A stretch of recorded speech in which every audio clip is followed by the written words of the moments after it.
بسم اللہ الرحمن الرحیم سے کہ الحمدللہ ہماری ترتیب چل رہی ہے تعلیم بالغان کے حوالے سے. تو ویسے نومبر دسمبر 2 مہینے ہمارا کورس ہوا کرتا تھا. اس دفعہ آپس کی مشاورت میں یہی بات طے ہوئی کہ اکتوبر اور نومبر میں ہی یہ کلاس چل جائے تو زیادہ اچھا ہے. تو الحمدللہ اللہ کا لاکھ لاکھ شکر ہے، آپ بھائیوں کے تعاون کے ساتھ یہ کلاس چل رہی ہے. اور 3 دن تک تو ہمارے اپنے اسباق ہوتے ہیں، چوتھے دن باہر سے بلا کر بزرگوں کے ان کے بیانات ہوتے ہیں. حضرت کا تعارف بڑے محسن اور مشفق اور بہت ہی مہربان ساتھی حضرت مولانا تاج الحق صاحب، اور مدرس ہیں یہ رسا معارف القرآن G92.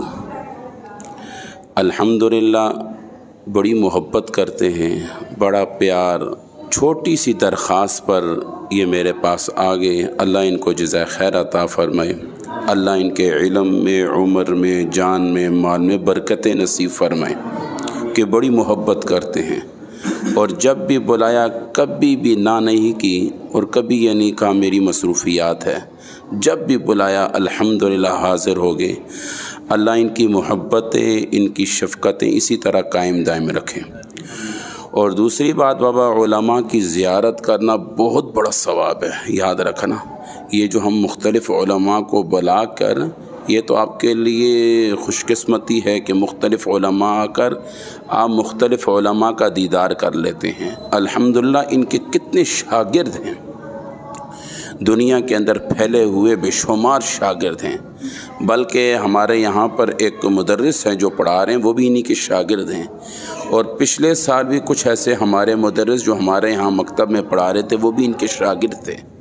تو اللہ کا لاکھ لاکھ شکر ہے بابا، یہ علماء آپ کے پاس آتے ہیں، تعلیم بالغان کے حوالے سے ہو جاتا ہے، کبھی بچوں کے پروگرامات میں آ جاتے ہیں، کبھی سیرت کے عنوان سے آ جاتے ہیں.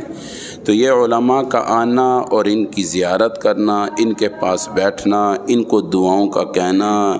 یہ بہت بڑی بات ہے بابا.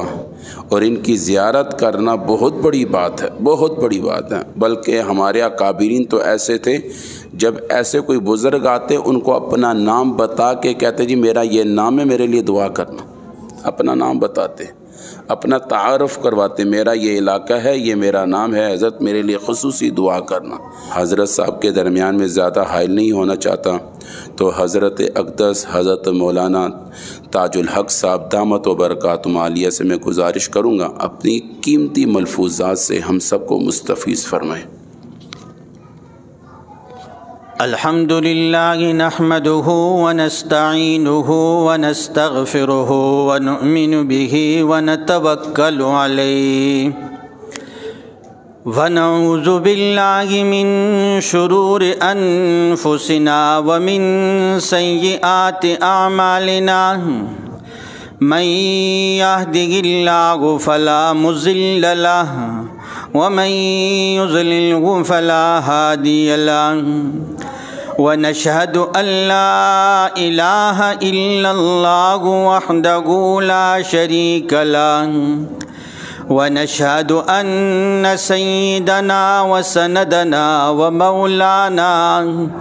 محمدا عبده ورسوله صلی اللہ تعالی علیہ وعلا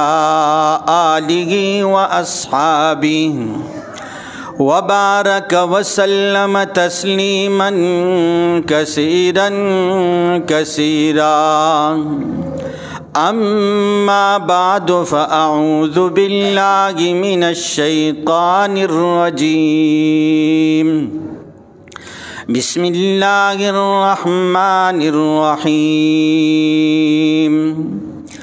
اعلموا انما الحیاة الدنیا لعب ولہو وزینۃ وتفاخر بینکم وقال تبارک وتعالی فی مقام آخر اتل ما اوحی الیک من الکتاب واقم الصلاة ان الصلاة تنہی عن الفحشاء والمنکر قال النبی صلی اللہ علیہ وسلم الدنیا سجن المؤمن وجنة الكافر او کما قال النبی صلی اللہ علیہ وسلم آمنت باللہ صدق اللہ مولانا العظیم وصدق رسولہ النبی الکریم ونحن على ذلك لمن الشاهدين والشاكرين والحمد لله رب العالمين۔ عزیزان محترم، برادران عزیز، میں حضرت مولانا فضل الرحمن صاحب کا نہایت ہی مشکور و ممنون ہوں کہ حضرت نے محبت کا اظہار کرتے ہوئے مجھ ناچیز کو اس قابل سمجھا اور مجھے آپ کو کچھ کہنے کا موقع نصیب فرمایا۔ اس پہ میں دل کی گہرائیوں سے ان کا مشکور و ممنون ہوں اور انہیں خراج تحسین پیش کر رہا ہوں اور آپ کو مبارکباد دے رہا ہوں، اور ساتھ یہ گزارش بھی ضروری کرنا سمجھتا ہوں کہ آپ اس پہ جتنا اللہ جل جلالہ کا شکر ادا کرے یہ کم ہے۔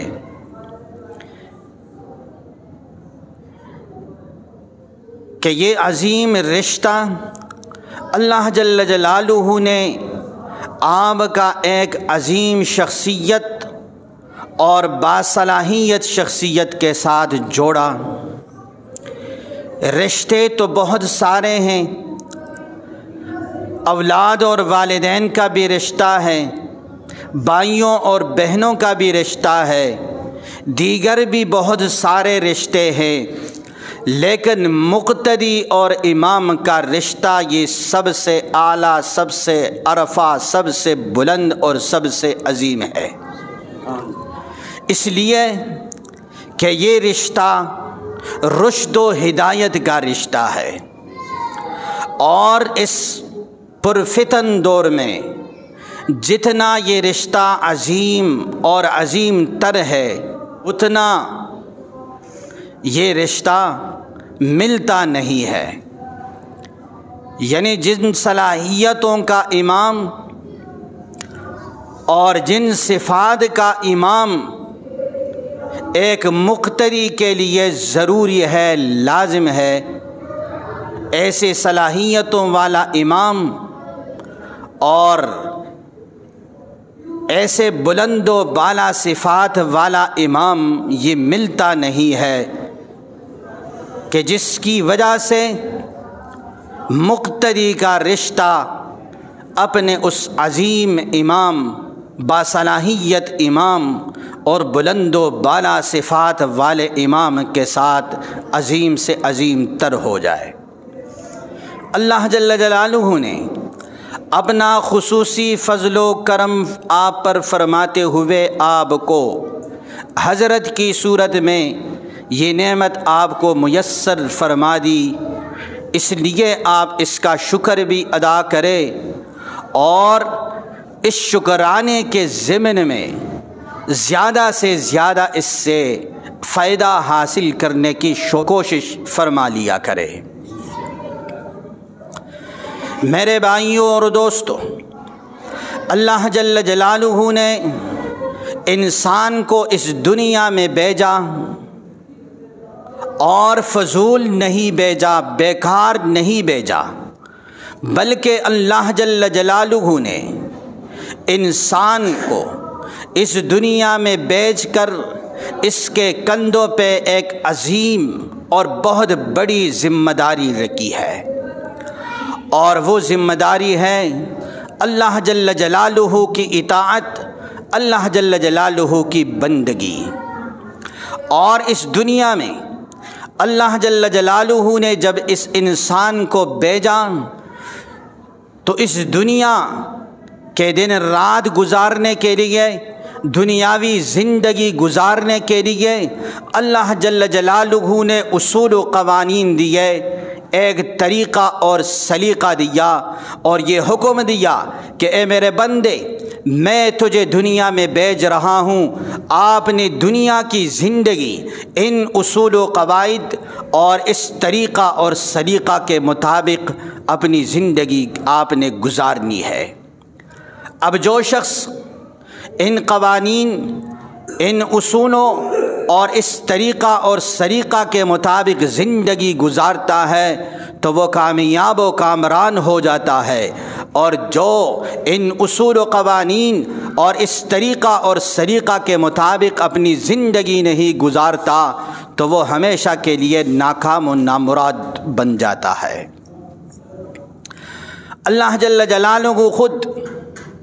کلام پاک میں ارشاد فرماتے ہیں وَمَا خَلَقْتُ الْجِنَّ وَالْإِنسَ إِلَّا لِيَعْبُدُونَ، کہ میں نے انسانوں کو اور جنات کو صرف اور صرف اپنی عبادت کے لیے پیدا فرمایا۔ گویا کائنات کی ساری چیزیں اس انسان کے لیے اور یہ انسان صرف اور صرف اللہ کے لیے۔ لیکن آج افسوس اس بات پہ ہے کہ جو چیزیں اللہ جل جلالہ نے اس انسان کے لیے بنائی تھی، آج یہ انسان ان چیزوں کا بن گیا، اور اللہ جل جلالہ نے اس انسان کو جس کے لیے بنایا تھا یہ اسے بھول گیا ہے۔ آج اس پرفتن دور میں ہم اللہ کو بھول چکے، اللہ جل جلالہ کے احکامات کو بھول چکے، محمد مصطفیٰ احمد مجتبیٰ صلی اللہ علیہ وسلم کو بھول چکے، آپ کے پیارے پیغامات کو بھول چکے۔ ہماری صبح سے لے کر شام تک اور شام سے لے کر صبح تک دوڑ دنیا کے لیے ہے، آخرت کے لیے نہیں ہے، خدا کے لیے نہیں ہے، محبوب خدا کے لیے نہیں ہے۔ اور وہ دنیا جس کے لیے ہم سب کچھ قربان کر رہے ہیں، صبح سے لے کر شام تک اور شام سے لے کر صبح تک جس دنیا کے لیے ہم دوڑ رہے ہیں، اللہ جل جلالہ کے ہاں اس دنیا کی کیا حیثیت ہے، اس دنیا کی کیا قیمت ہے۔ اللہ جل جلالہ ارشاد فرماتے ہیں اعلموا انما الحیات الدنیا لعب ولہو وزینۃ وتفاخر بینکم وتکاثر فی الاموال والأولاد كمثل غيث أعجب الكفار نباته ثم يهيج فتراه مصفرا ثم يكون حطاما۔ اللہ جل جلالہ ارشاد فرماتے ہیں کہ اے میرے پیارے بندے، تجھے معلوم ہونا چاہیے، تجھے اس کی خبر ہونی چاہیے، اعلموا انما الحیات الدنیا لعب ولہو، کہ وہ دنیا جسے تو نے سب کچھ سمجھ رکھا ہے یہ دنیا کھیل کود ہے۔ جیسے کسی میدان میں کچھ لوگ کھیلنے کے لیے چلے جاتے ہیں اور کھیل شروع ہو جاتا ہے، کھیلنے والے کھیلتے ہیں، تماشا کرنے والے تماشائی بن کے تماشا کرتے ہیں، کھیل بھی ہوتی ہے اور ساتھ ساتھ نعرے بھی لگتے ہیں، سیٹیاں بھی بجتی ہے، لیکن زیادہ سے زیادہ 3-4 گھنٹے کا وہ کھیل ہوتا ہے، آخر وہ کھیل ختم ہو جاتا ہے۔ اللہ جل جلالہ ارشاد فرماتے ہیں کہ اے میرے پیارے بندے، دنیا کی مثال بھی ایسے ہی ہے اور یہ بھی ایسا ایک کھیل ہی ہے، آخر اسے بھی ختم ہو جانا ہے۔ وزینہ اور یہ دنیا کی زندگی ظاہری زیب و زینت ہے۔ ہم خوبصورت سے خوبصورت مکان بناتے ہیں، ہم خوبصورت سے خوبصورت جوتا لیتے ہیں، ہم اپنے لیے خوبصورت سے خوبصورت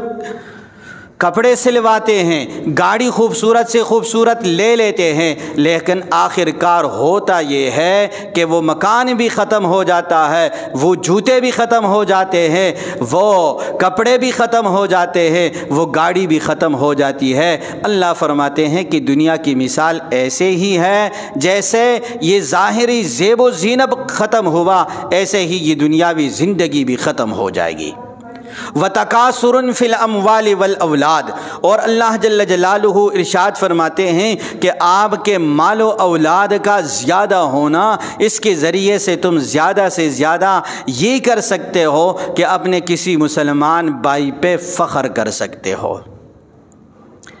کہ جس کے پاس گاڑی ہے وہ اپنے اس بھائی پہ یہ فخر کر سکتا ہے کہ میرے پاس گاڑی ہے، آپ کے پاس گاڑی نہیں ہے۔ جس کا اپنا مکان ہے وہ اپنے اس بھائی پہ یہ فخر صرف زیادہ سے زیادہ کر سکتا ہے کہ میرا مکان اپنا ہے، تیرا مکان نہیں۔ جس کی گاڑی ہے وہ یہ زیادہ سے زیادہ یہ فخر کر سکتا ہے کہ میرے پاس گاڑی ہے، آپ کے پاس گاڑی نہیں ہے۔ اس سے زیادہ یہ دنیا کچھ بھی نہیں ہے۔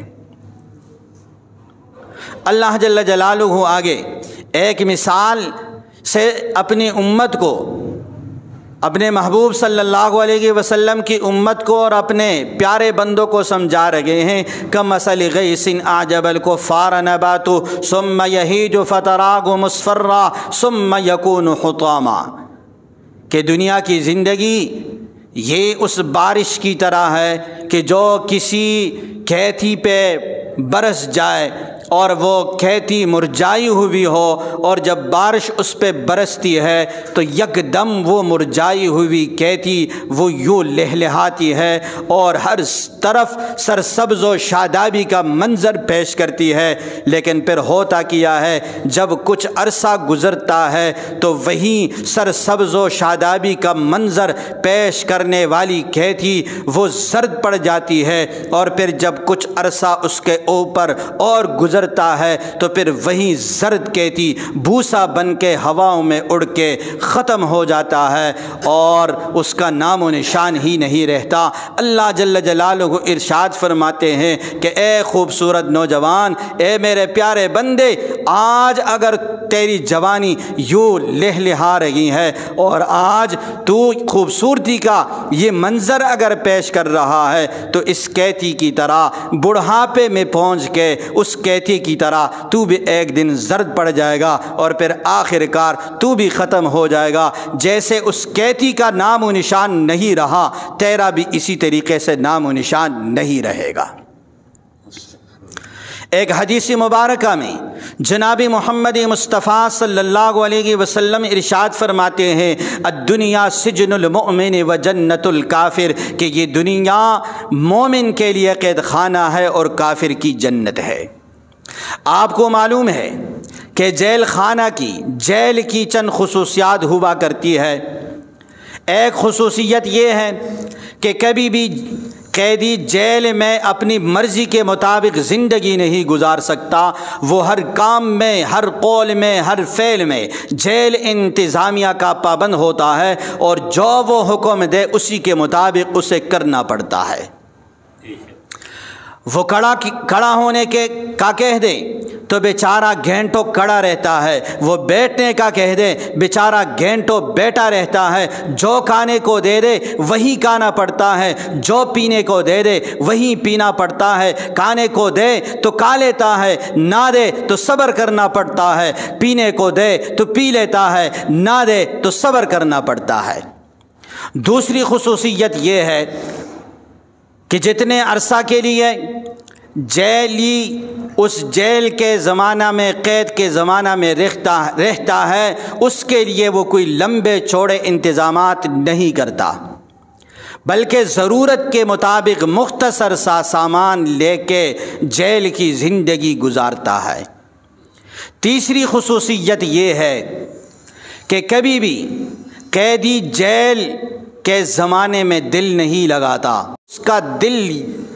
اس بات کے لیے تڑپتا نہیں ہے کہ میں باقی زندگی، ساری زندگی اس جیل والی زندگی میں گزار دوں، بلکہ اس کی ہر وقت یہ چاہت ہوتی ہے اور اس کا دل ہر وقت تڑپتا ہے کہ کسی طرح میں اس جیل کی قید و بند کی زندگی سے نکل کے باہر آزادی کی زندگی آزادانہ طور پہ گزار سکوں۔ اس کے برخلاف آخرت کی زندگی کہ جب ایک جنتی جنت میں جائے گا تو اس جنتی پہ کسی قسم کی کوئی پابندی نہیں ہوگی، وہ من چاہی زندگی گزارے گا۔ اللہ جل جلالہ ارشاد فرماتے ہیں وَلَكُمْ فِيهَا مَا تَشْتَهِي أَنفُسُكُمْ وَلَكُمْ فِيهَا مَا تَدَّعُونَ، کہ آخرت میں جنتیوں تمہارے لیے وہ ہوگا جو تم مانگو گے اور وہ بھی ملے گا جس کا تمہارے دل میں چاہت پیدا ہوگی، تو چاہت پہ بھی تمہیں تمہاری چاہت کے مطابق وہ چیز مل جائے گی، اور مانگنے پر بھی تمہارے مانگنے پہ وہ چیز تمہیں میسر آ جائے گی، تمہیں مل جائے گی۔ مانگنے میں اور چاہت میں فرق ہے۔ مانگنا یہ ہے کہ کوئی آدمی کسی سے کسی چیز کا مطالبہ کر دے کہ یہ چیز آپ مجھے دے دے، اسے وہ چیز ملتی ہے مانگنے کے بعد، اور چاہت پہ ملنے کا مطلب یہ ہے کہ اس نے زبان سے اس چیز کا سوال نہیں کیا، اس نے زبان سے وہ چیز اس سے مانگی نہیں، بلکہ اس کے دل میں اس چیز کی تڑپ پیدا ہوئی، چاہت پیدا ہوئی، اور چاہت پہ مانگنے سے پہلے اسے وہ چیز مل جائے، اس کو چاہت کہتے ہیں۔ تو اللہ جل جلالہ جنتی کو مانگنے کی زحمت بھی نہیں فرمائیں گے، اور جو ہی ایک جنتی کے دل میں ایک چیز کی چاہت ہوگی، تڑپ ہوگی، تو مانگنے سے پہلے وہ چیز اس کے سامنے حاضر ہو جائے گی۔ لیکن یہ اسی شخص کے لیے ہے کہ جس نے اس دنیا میں رب چاہی زندگی گزاری ہو، وہاں من چاہی زندگی اسے نصیب ہوگی کہ جس نے یہاں رب چاہی زندگی گزاری ہو، اور جس کی زندگی یہاں من چاہی گزر گئی تو وہاں من چاہی زندگی نہیں ہوگی۔ وہاں کے من چاہی زندگی کے لیے ضروری ہے کہ یہاں رب چاہی زندگی گزار دی جائے۔ اور اسی طرح جنتی کبھی بھی جنت کی نعمتوں سے اکتائے گا نہیں، کبھی وہ یہ تمنا نہیں کرے گا کہ میں جنت کی نعمتوں سے تک گیا ہوں اور مجھے جنت سے نکالا جائے، بلکہ برسوں رہنے کے بعد اس کی خواہش اور اس کی تمنا جنت میں رہنے کے لیے مزید یہ چاہت اور تمنا یہ دونوں بڑھیں گے۔ تو میرے بھائیوں اور دوستوں، یہ حدیث مبارکہ ہمارے لیے ایک آئینہ ہے کہ جس میں ہم اپنا چہرہ دیکھ سکتے ہیں، اپنے اعمال کا جائزہ لے سکتے ہیں۔ اگر اس دنیا کے ساتھ ہمارا رویہ اور ہمارا معاملہ ایک قیدی جیسا ہے تب تو یہ زندگی ہمارے لیے مبارک ہے، اور اگر نہیں ہے اور یقیناً نہیں ہے تو ہمیں اپنی اس زندگی کا جائزہ لینا ہوگا، اور ہمیں دنیا اور آخرت دونوں کو، اور دونوں کی حیثیتوں کو اور دونوں کی قیمت کو سامنے رکھ کر دونوں کے ساتھ وہ والا معاملہ کرنا ہوگا۔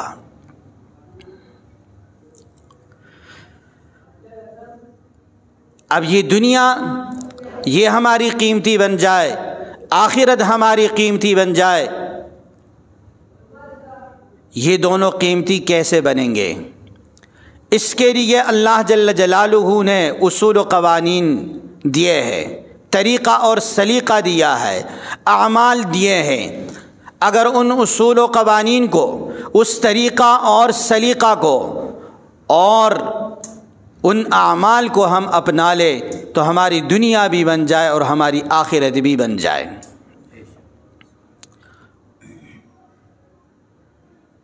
خطبہ میں ایک آیت کریمہ اتل ما اوحی الیک من الکتاب واقم الصلاۃ ان الصلاۃ تنہی عن الفحشاء والمنکر تلاوت کی۔ اس آیت کریمہ میں اللہ جل جلالہ نے دیگر احکامات، دیگر اعمال میں سے دو اعمال کا ذکر فرمایا ہے۔ ایک عمل اتل ما اوحی الیک اور دوسرا عمل وَأَقِمِ الصَّلَاةَ لِذِكْرِی۔ پہلا عمل تلاوت کلام پاک اور دوسرا عمل اقامت الصلاۃ۔ قرآن کریم کا پڑھنا، قرآن کریم سے محبت، قرآن کریم سے تعلق جوڑنا، اللہ جل جلالہ نے اس کو بڑے ثواب کا سبب بنایا ہے۔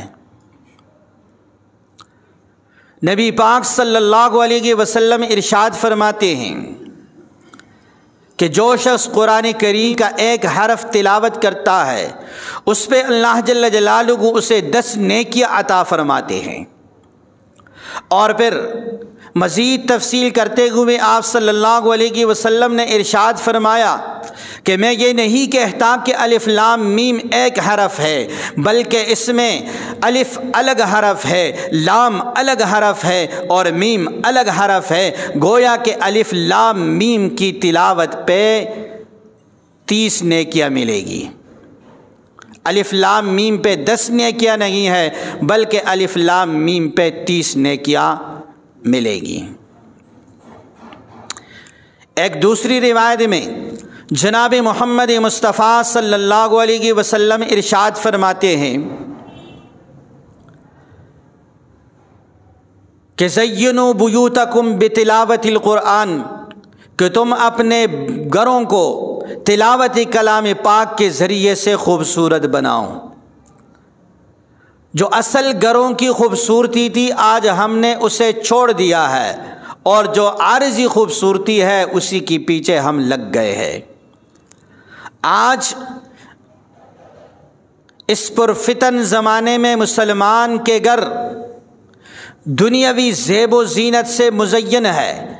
دنیاوی زیب و زینت سے آراستہ ہے، خوبصورت ہے، لیکن ان گھروں میں تلاوت کلام پاک نہیں۔ اور یہی وجہ ہے کہ آج وہ گھر جو سکون کے اسباب تھے، جن سے انسان کو سکون کا ملنا تھا، سکون کا نصیب ہونا تھا، آج ان میں سکون نہیں ہے۔ اور وجہ اس کی یہی ہے کہ جن چیزوں سے سکون ملا کرتی ہے اس نے سکون کے ان چیزوں کو چھوڑ دیا ہے۔ سکون گھر میں ملتا ہے تلاوت کلام پاک سے، ذکر خداوندی سے، درود مصطفیٰ صلی اللہ علیہ وسلم سے۔ آج گھروں میں درود نہیں، آج گھروں میں ذکر اللہ نہیں، آج گھروں میں تلاوت کلام پاک نہیں تو سکون کہاں سے آئے گا؟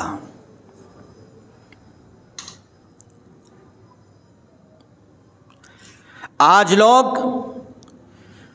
دنیا کی ڈگریوں کے پیچھے لگے ہوئے ہیں،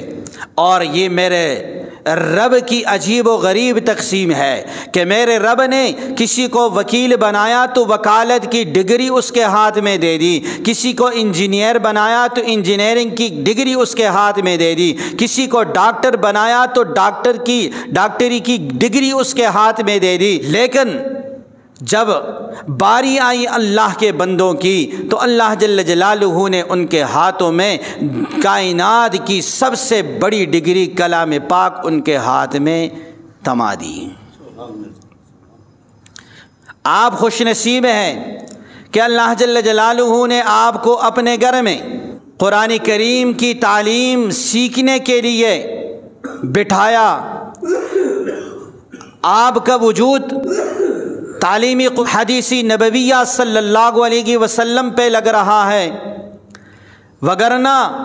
اللہ جل جلالہ اپنا دین، اللہ جل جلالہ اپنا کلام یہ ہر ہاتھ میں نہیں دیتا، اور کلام پاک کا دیکھنا اللہ جل جلالہ ہر آنکھ کو نصیب نہیں فرماتا، ہر کان کو اس کلام پاک کا سننا نصیب نہیں فرماتا، ہر دل میں یہ کلام نہیں آتا، ہر دماغ میں یہ کلام نہیں آتا، ہر سینے میں یہ کلام نہیں آتا، بلکہ یہ کلام اللہ جل جلالہ ان ہاتھوں میں دیتا ہے، ان آنکھوں کو اس کلام پاک کا دیکھنا نصیب فرماتے ہیں، ان کانوں کو اس کلام پاک کا سننا نصیب فرماتے ہیں، اللہ جل جلالہ یہ کلام پاک ان دلوں کو نصیب فرماتے ہیں، ان سینوں کو نصیب فرماتے ہیں، ان دماغوں کو نصیب فرماتے ہیں، اس وجود کو نصیب فرماتے ہیں کہ جس کا اللہ جل جلالہ انتخاب فرما دیتے ہیں، اور جن کو اللہ جل جلالہ اس کلام پاک کے لیے چن لیتے ہیں۔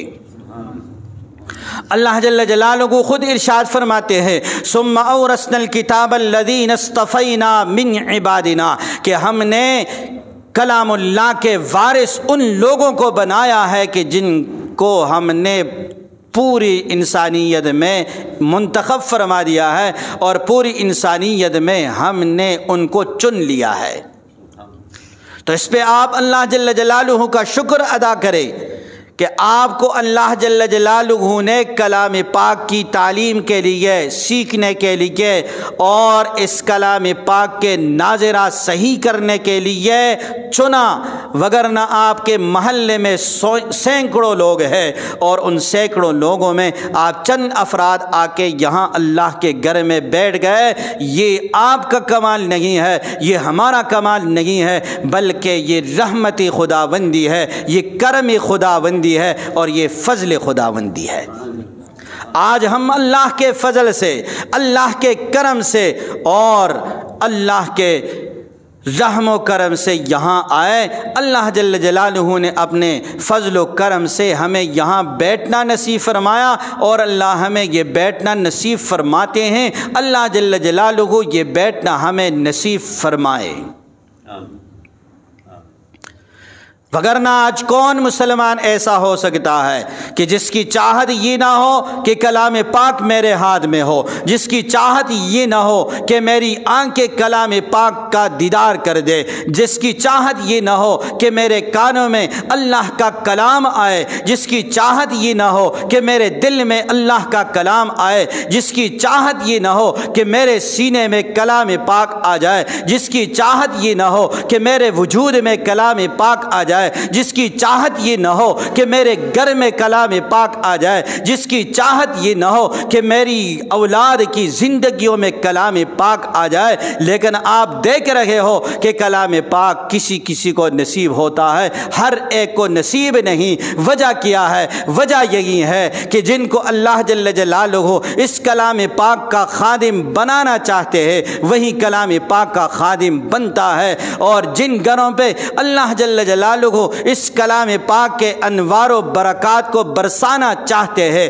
اس کلام پاک کے انوار و برکات انہی گھروں پہ برستے ہیں۔ اللہ جل جلالہ جس انسان کے وجود پہ، اس کے دل پہ، اس کے سینے پہ، اس کی آنکھوں پہ، اس کے کانوں پہ، اور اس کے دل پہ اس کلام پاک کی رحمتیں اور برکتیں برسانا چاہتے ہیں، اسی پہ برستے ہیں، ہر ایک پہ نہیں برستے۔ اللہ جل جلالہ نے اس آیت کریمہ میں فرمایا اقیم الصلاۃ لذکری، کہ نماز کو میری یاد کے لیے قائم کیا کرو۔ دوسرا حکم نماز کا ہے۔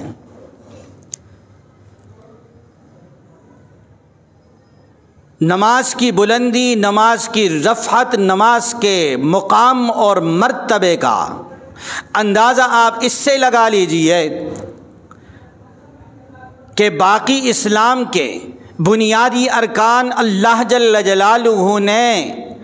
فرش پہ نازل فرمائے، دنیا پہ نازل فرمائے، لیکن جب نماز کی باری آئی تو اللہ جل جلالہ نے اپنے محبوب صلی اللہ علیہ وسلم کو آسمانوں پہ بلایا، اور اس کا حکم اللہ جل جلالہ نے عرش پہ آسمانوں پہ نازل فرمایا۔ باقی احکامات کا نزول دنیا پہ فرش پہ،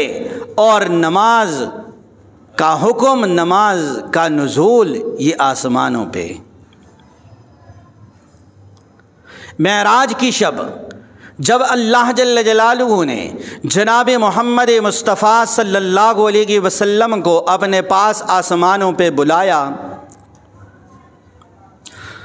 اور آپ صلی اللہ علیہ وسلم کو معراج نصیب ہوئی،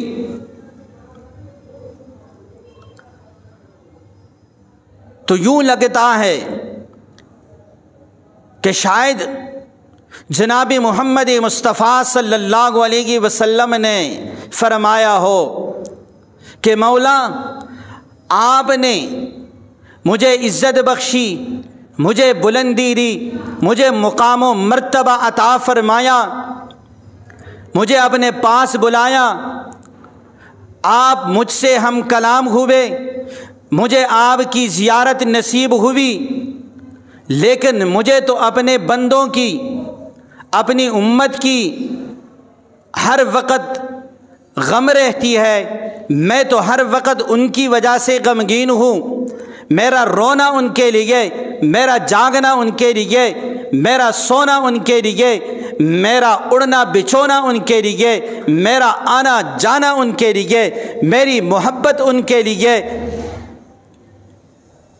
تو میرے پیارے بندوں کی، میری امت کا کیا حال ہوگا،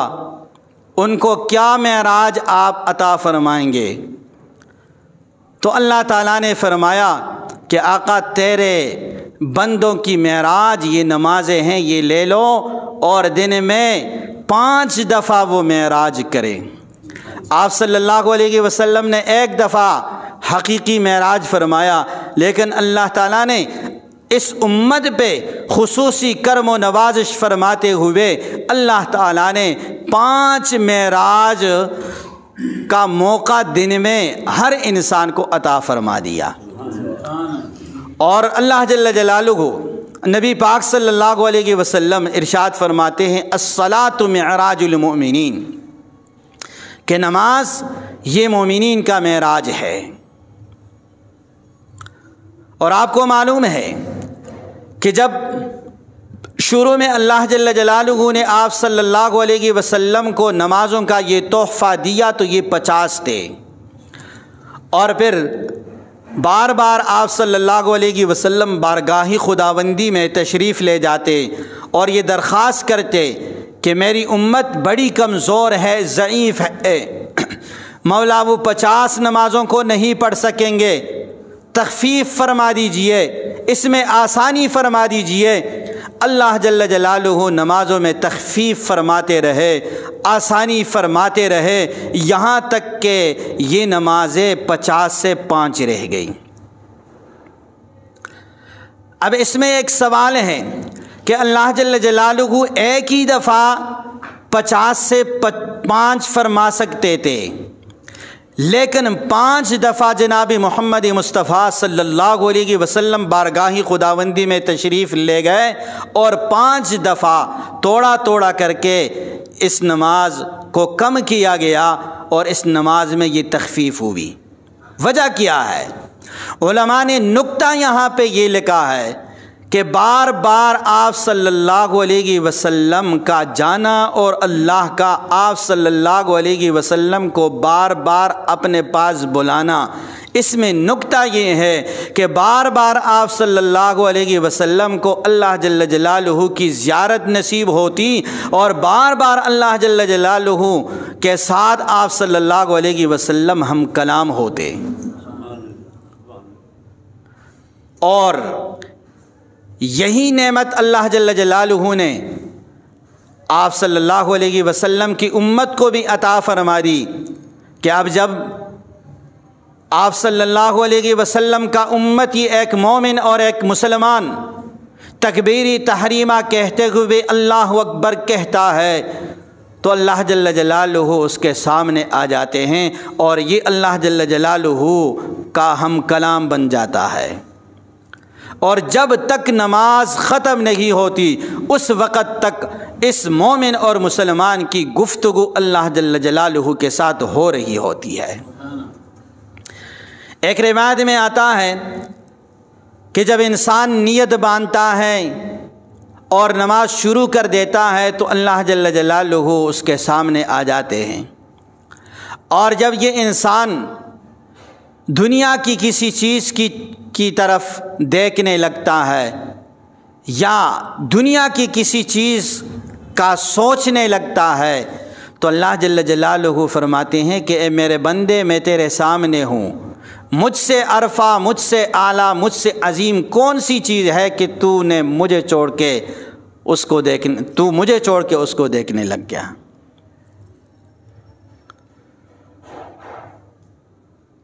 حضرت ابو ہریرہ رضی اللہ تعالی عنہ سے مروی ہے کہ ایک قبیلے کے 2 صحابی مسلمان ہوئے اور ان میں سے ایک صاحب کا 1 سال پہلے انتقال ہوا۔ حضرت طلحہ بن عبید اللہ رضی اللہ تعالی عنہ نے ان کو خواب میں دیکھا کہ جس صاحب کا 1 سال پہلے انتقال ہوا ہے وہ جنت میں بعد میں جا رہے ہیں، اور جس صاحب کا بعد میں انتقال ہوا وہ جنت میں پہلے جا رہا ہے۔ شہید بعد میں جنت میں جا رہا ہے اور بعد میں اپنی موت انتقال کرنے والا صحابی وہ پہلے جنت میں جا رہا ہے۔ طلحہ بن عبید اللہ رضی اللہ تعالی عنہ فرماتے ہیں کہ جب صبح ہوئی تو میں سرکار دو عالم صلی اللہ علیہ وسلم کے دربار میں آیا اور آپ صلی اللہ علیہ وسلم سے پوچھا کہ یا رسول اللہ صلی اللہ علیہ وسلم، شہید کا بڑا مقام ہے، بڑا مرتبہ ہے، شہید کو پہلے جانا چاہیے اس لیے کہ اس نے دین اسلام کے خاطر، بلندی اسلام کے لیے اپنے جسم کے ٹکڑے ٹکڑے کر دیے ہیں، اپنا گردن اڑا دیا ہے اور اپنے جسم کے پرخچے اڑا دیے ہیں، اسے جنت میں پہلے جانا چاہیے، لیکن میں خواب میں دیکھ رہا ہوں کہ وہ شہید بعد میں جنت میں جا رہے ہیں، اور جس صاحب کا 1 سال بعد میں انتقال ہوا وہ پہلے جنت میں داخل ہو رہے ہیں۔ سرکار دو عالم صلی اللہ علیہ وسلم ارشاد فرماتے ہیں کہ طلحہ پریشان ہونے کی ضرورت نہیں ہے، حیران ہونے کی ضرورت نہیں ہے، تم اس کی شہادت کو دیکھتے ہو لیکن دوسرے صحابی کی 1 سال کی عبادت کو نہیں دیکھتے، تم دیکھتے نہیں ہو کہ 1 سال کے اس کے روزے زیادہ ہو گئے اور 6000 اتنی نمازیں اس کی زیادہ ہو گئی ہیں۔ تو نمازیں یہ انسان کو جنت میں لے جانے کا سبب ہے، اور نماز کی وجہ سے انسان جنت میں پہنچ جاتا ہے۔ ایک دوسری روایت میں حضرت عثمان رضی اللہ تعالی عنہ ارشاد فرماتے ہیں کہ میں ایک درخت کے نیچے سلمان فارسی رضی اللہ تعالی عنہ کے ساتھ بیٹھا ہوا تھا کہ حضرت سلمان فارسی رضی اللہ تعالی عنہ نے درخت کی ٹہنی پکڑی اور اسے یوں ہلایا جس کی وجہ سے اس کے سارے پتے نیچے گر گئے۔ اس کے بعد سلمان فارسی رضی اللہ تعالی عنہ نے ارشاد فرمایا کہ ابو عثمان پوچھتے نہیں ہو کہ میں نے یہ کیوں کیا؟ ابو عثمان رضی اللہ تعالی عنہ ارشاد فرماتے ہیں کہ سلمان بتائیے آپ نے یہ کیوں کیا؟ حضرت سلمان رضی اللہ تعالی عنہ ارشاد فرماتے ہیں کہ ایک دفعہ میں جناب محمد مصطفیٰ صلی اللہ علیہ وسلم کے ساتھ یوں ہی جا رہا تھا، آپ صلی اللہ علیہ وسلم نے درخت کو یوں ہی پکڑا پکڑا، پکڑنے کے بعد اس درخت کو ہلایا، یوں ہی اس کے پتے گر گئے۔ جناب محمد مصطفیٰ صلی اللہ علیہ وسلم نے فرمایا کہ سلمان پوچھتے نہیں ہو کہ میں نے یہ کیوں کیا؟ سلمان نے کہا کہ میں نے فرمایا آقا بتا دیجئے آپ نے یوں کیوں فرمایا؟ تو جناب محمد مصطفیٰ صلی اللہ علیہ وآلہ وسلم نے فرمایا کہ جب ایک مومن اچھی طرح وضو کرتا ہے، وضو کرنے کے بعد اخلاص و للہیت کے ساتھ اللہ کی رضا کے لیے نماز پڑھتا ہے تو اس سے اس کے گناہ ایسے گر جاتے ہیں جیسے یہ پتے گر گئے، اور وہ گناہوں سے ایسا صاف ہو جاتا ہے جیسا یہ درخت پتوں سے صاف ہو گیا۔ تو اس لیے میرے بھائیوں اور دوستوں، ضرورت ہے آخرت بنانے کی، ضرورت ہے قبر بنانے کی۔ ایک دن ہم نے اللہ جل جلالہ کا سامنا کرنا ہے، اور اپنی پوری زندگی کا اور اپنے کیے ہوئے سارے اعمال کا اللہ کو حساب دینا ہے۔ قرآن کریم کی آیت مبارکہ ہے یوم یکشف عن ساق ویدعون الی السجود فلا یستطیعون، کہ جس وقت اللہ جل جلالہ بروز قیامت اپنی پنڈلی کو کھولیں گے اور تمام کے تمام لوگوں کو سجدہ کا حکم دیں گے، اس وقت کفار کو بھی یہ حکم ہوگا، منافقین کو بھی یہ حکم ہوگا، مشرکین کو بھی یہ حکم ہوگا، مومنین کو بھی یہ حکم ہوگا، اللہ کے نافرمانوں کو بھی یہ حکم ہوگا کہ اب میرے سامنے میرے لیے سجدہ کر لیجئے۔ اس وقت جن لوگوں نے دنیا میں سجدہ کیا ہوا ہوگا وہ دنیا کے سجدہ سے زیادہ لطف کے ساتھ سجدہ فرما لیں گے، لیکن اس دنیا میں جس نے سجدہ نہیں کیا ہوا ہوگا اس دن ان کی کمر تختے کی طرح ہو جائے گی، اور وہ جھکنا چاہیں گے وہ جھک نہیں سکیں گے، وہ سجدہ کرنا چاہیں گے وہ سجدہ نہیں کر سکیں گے۔ اس لیے میرے بھائیوں اور دوستوں، اس دن کو یاد رکھنا چاہیے اور اس دن کے بارے میں سوچنا چاہیے کہ اللہ ہماری حفاظت فرمائے، اللہ ہمیں اس دن کی اس رسوائی سے بچا دے کہ کہیں ہمارا یہ حال نہ ہو جائے کہ اس دن اللہ جل جلالہ ہمیں یہ حکم عطا فرما دے، ہمیں یہ حکم دے دے کہ میرے سامنے سجدہ کر لو، اور کہیں ایسا نہ ہو، اللہ نہ کرے اللہ نہ کرے پھر اللہ نہ کرے، کہیں ایسا نہ ہو کہ ہماری کمر بھی جھکنے کے قابل نہ ہو۔ اس لیے میرے بھائیوں اور دوستوں، اللہ نے زندگی دی ہے، اللہ نے صحت عطا فرمائی ہے، اور مولانا فضل الرحمان صاحب باصلاحیت امام اور جیسا باصلاحیت نوجوان، صفاتوں والا نوجوان اللہ جل جلالہ نے آپ کو عطا فرمایا ہے۔ اس لیے یہی اپنی زندگی بنا لیجئے۔ جب یہ آنکھیں بند ہو جائیں گی پھر بڑا افسوس ہوگا، پھر بڑا کچھ کرنے کا دل چاہے گا لیکن پھر کچھ ہو نہیں سکے گا۔ اس لیے ابھی اپنی زندگی بنا دیجئے، اور جتنے آپ کے بھائی ہیں، رشتہ دار ہیں، پڑوسی ہیں، جاننے والے ہیں، اور آپ کے وہ مسلمان بھائی کہ جن کو آپ جانتے نہیں ہیں، جن کے ساتھ آپ کا رشتہ نہیں ہے، ان کو بھی اس مجلس میں لانے کی کوشش کیجیے۔ ان کو آپ اس مجلس میں لائیں گے، ان کی زندگیاں بنیں گی، ان کی تلاوت درست ہوگی، ان کی نماز درست ہوگی، ان کے عقائد درست ہوں گے، اور وہ صحیح عقیدے پہ آئیں گے، تلاوت کلام پاک کریں گے، نمازوں کو ادا کریں گے،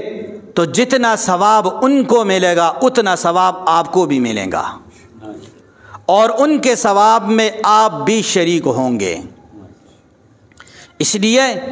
صرف اپنی فکر نہ کیجیے، اپنے اس پورے محلے کی فکر کیجیے، اپنے پورے خاندان اور گھرانے کی فکر کیجیے، اور اپنے پورے پڑوس کو، اپنے خاندان کو، اپنے جاننے والوں کو، اپنے تعلق والوں کو اس مجلس میں لانے کی کوشش کیجیے۔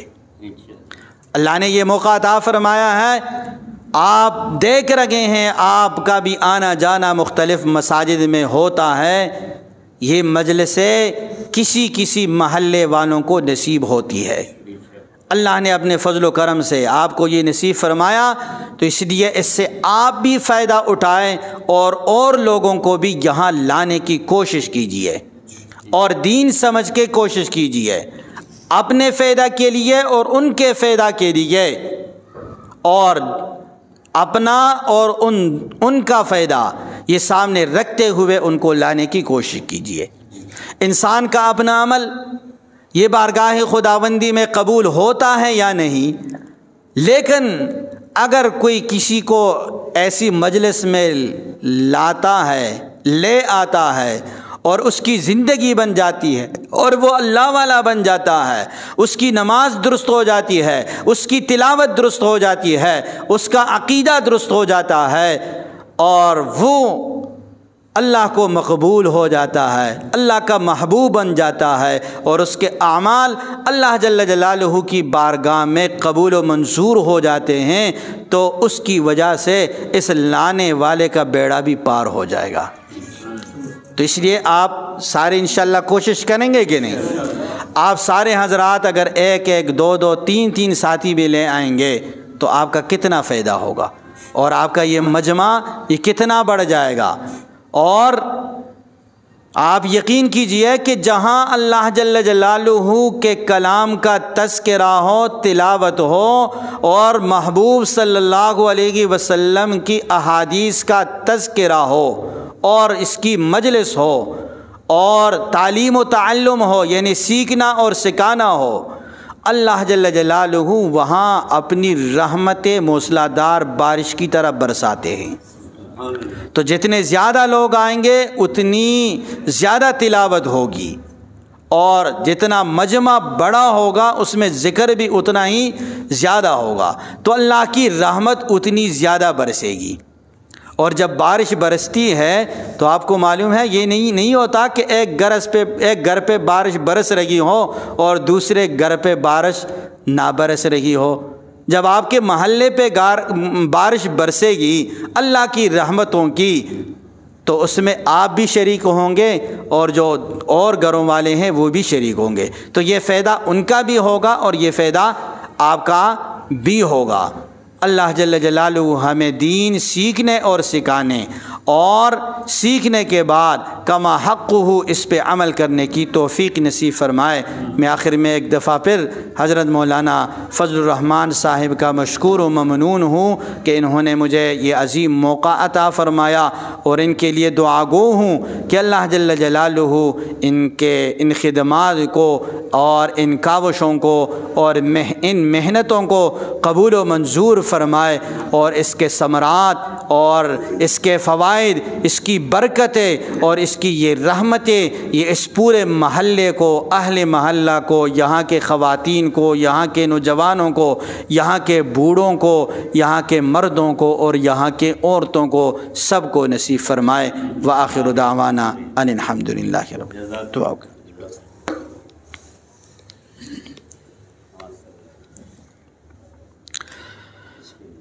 الحمد للہ رب العالمین، اللہم صلی علی سیدنا و مولانا محمد وعلی آل سیدنا و مولانا محمد صلاة تنجینا بها من جمیع الاحوال والآفات وتقضی لنا بها جمیع الحاجات وتطہرنا بها من جمیع السیئات وترفعنا بها عندك اعلی الدرجات وتبلغنا بها أقصى الغايات من جميع الخيرات في الحياة وبعد الممات إنك على كل شيء قدير. اللهم ارحمنا ولا ترحم علينا، اللهم انصرنا ولا تنصر علينا، اللهم إنا نعوذ بك من الفتن ما ظهر منها وما بطن، اللهم اكفنا بحلالك عن حرامك وأغننا بفضلك عمن سواك، اللهم اغفر ذنوبنا وخطايانا، اللهم اغفر ذنوبنا وخطايانا، اللهم اغفر ذنوبنا وخطايانا۔ یا اللہ ہم سب کے گناہوں کو معاف فرما، یا اللہ ہمارے ساتھ رحم والا معاملہ فرما، کرم والا معاملہ فرما، شفقت والا معاملہ فرما،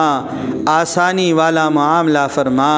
یا اللہ دنیا اور آخرت دونوں کی ذلت و رسوائی سے ہماری حفاظت فرما، یا اللہ دنیا اور آخرت دونوں کی عزت نصیب فرما، یا اللہ جو کچھ سنایا یا اللہ اپنے بارگاہ عالیہ میں کامل و مکمل قبول و منظور فرما،